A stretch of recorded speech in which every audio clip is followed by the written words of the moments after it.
Good afternoon, here is the news at 1. First, my name is Mike James. The Lagos government has restated its unwavering commitment to promoting sustainable agricultural heritage while leveraging agri-tourism as a dynamic link between agriculture and the tourism, arts and culture sectors. Lagos State Commissioner for Tourism, Arts and Culture, Toke Benson Awenka, gave the assurance at the extra-large World Agri-Tourism Expo Festival 2025 held in Lagos.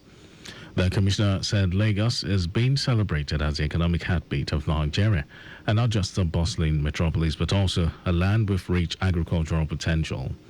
Benson Awenka stressed that the state's diverse landscapes, from its coastal regions to its fertile hinterland, offer a unique canvas for developing agri-tourism.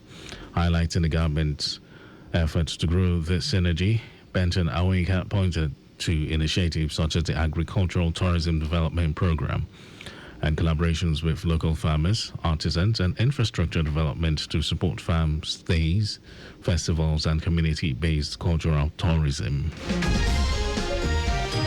The Lagos government has insisted that it will intensify its raid and enforcement of the ban on single-use plastics, SUPs, that are less than 40 microns on major markets and stores, as the negative impact on the environment, wildlife, and human health is very dangerous. High Commissioner Olatubosun Cole made this known the enforcement operations on the ban of single-use plastics, which continued at Bolade Market, Oshodi, and Ojoye Market in Oshodi. According to him, the ban has come to stay to reduce plastic pollution and offer a lasting solution to flooding across the metropolis. In line with its commitment to build a future-ready workforce, the Lagos State Ministry of Wealth Creation and Employment will hold the 4th session of its Industry Insider series with the theme Green Jobs, Careers That Save the Planet on Thursday, July 10 in Ikorodu.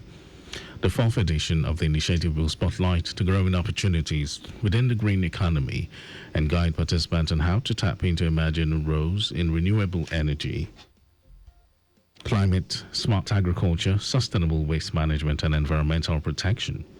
Speaking ahead of the session, Commissioner for Wealth Creation and Employment, Akiemi Ajigbotafe, said the program aligns with Governor Babajide Sanwo-Olu's vision of ensuring that no willing youth is left behind in Lagos State's economic development agenda.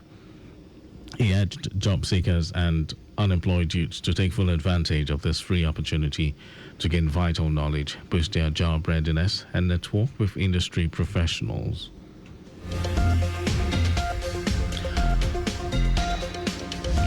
Lagosians have been implored to go out en masse and cast their votes at the upcoming July 12 local government elections. A former member of the House of Representatives and former Deputy Speaker of Lagos State House of Assembly, Kolaole Taiwo, made the call in an interview. According to him, participation of residents in the election will further deepen democracy. If everybody party will improve, we have improvement on it. But if you decide to sit at home and say they have declared result, you are giving your own casting choice to the people that want to announce any number. Kolaole urged the people to be peaceful throughout the exercise.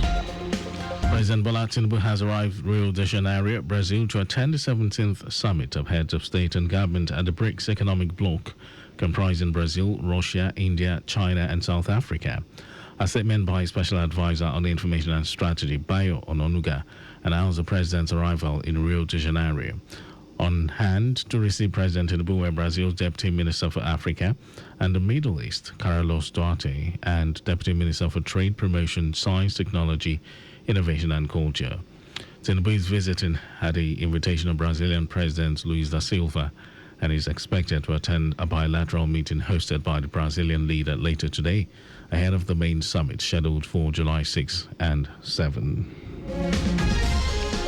And in some foreign news, United States President Donald Trump says he is very unhappy about his telephone call with Vladimir Putin on the war in Ukraine, saying the Russian leader just wants to keep killing people. Trump also hinted that he may finally be ready to toughen sanctions against Russia, having held off for the past 6 months while he tried to persuade President Putin to end the war. Trump added he had a strategic call with Ukrainian President Volodymyr Zelensky as concerns mounted in Kyiv over U.S. military aid deliverables. Over to sports news. Head coach Eric Chile has named a 35-man provisional squad for the 2024 African Nations Championship. Chile called up majority of the players that took part in the final qualifying round tie against Black Galaxies of Ghana, and all invited players have been instructed to turn up at the Remo Star Sports Institute, Ikene Remo, on the 7th of July with their international passports and current club license. The home Eagles are drawn in Group D with holders Senegal, Sudan, and Congo. They will play their first two matches of the competition against Senegal and Sudan before taking on Congo at the Benjamin Mkapa Stadium in Dar es Salaam. That was our news at 1. Just before we go, your vehicle is not a strong room. Please keep your valuables off the view of miscreants. You can follow us and like all our various social media platforms: X, Traffic Radio 961, Facebook, Lagos Traffic Radio 96.1 FM, Instagram, Lagos Traffic Radio 961. Subscribe and watch our news and programs live on YouTube, Traffic Radio 961. Visit our website, www.trafficradio961.ng. You can also listen to Lagos Traffic Radio on my Lagos app for timely updates. Did you know that the Sanwo-Olu administration provided 450,000 pupils with e-learning devices? Well, you can get more details. It's on the Legacy Government website, and for contact with the newsroom, send a message to info@trafficradio961.ng. That ends the news broadcast compiled by Adiswa Ejoyoka. My name is Mike James. Good afternoon, and thank you for listening.